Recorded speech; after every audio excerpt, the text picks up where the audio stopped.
75 കേസുള്ള ആളാണ്. പക്ഷെ 75 കേസ് എന്റെ പേരിൽ ഉണ്ടായാലും കേരളത്തിലെ 35,000 ആദിവാസി കുടുംബങ്ങൾക്ക് ഭൂമി ഉണ്ടാക്കി കൊടുക്കാൻ എനിക്ക് പറ്റും.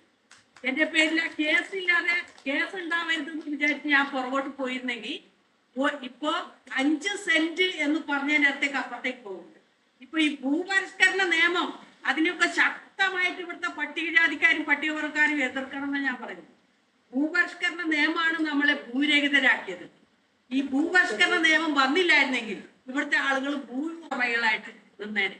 ഈ ഭൂപരിഷ്കരണ നിയമമാണ് നമ്മളെ ഭൂരഹിതരാക്കി മാറ്റിയത്. അത് നമുക്ക് വേണ്ടി ഉണ്ടാക്കിയ നിയമമല്ല. അതിനകത്ത് EMS അവസാനം പറഞ്ഞിട്ടുള്ളത് എന്താണെന്നറിയാം? അവസാനം ഈ ഭൂപരിഷ്കരണത്തിനകത്ത് ഗൗരിയമ്മ എൻ്റെ ഒരു കൂട്ടുകാരി, ഒരു അമ്മയെ പോലെ ഉണ്ട്. ഞാൻ നിരന്തരം ബന്ധമുണ്ടായിരുന്ന ഒരാളാണ് ഗൗരിയമ്മ. പൊളിറ്റിക്സിൽ ഞാൻ കേരള പൊളിറ്റിക്സിൽ ഒരു രാഷ്ട്രീയക്കാരി എന്നുള്ള നിലയിൽ ഇഷ്ടപ്പെട്ടതും സ്നേഹിച്ചതും ഗൗരിയമ്മനെ മാത്രം, വേറെ ഒരാളെ ഇല്ല. അപ്പൊ അവരുമായിട്ട് എനിക്കൊരു ബന്ധമുണ്ട്.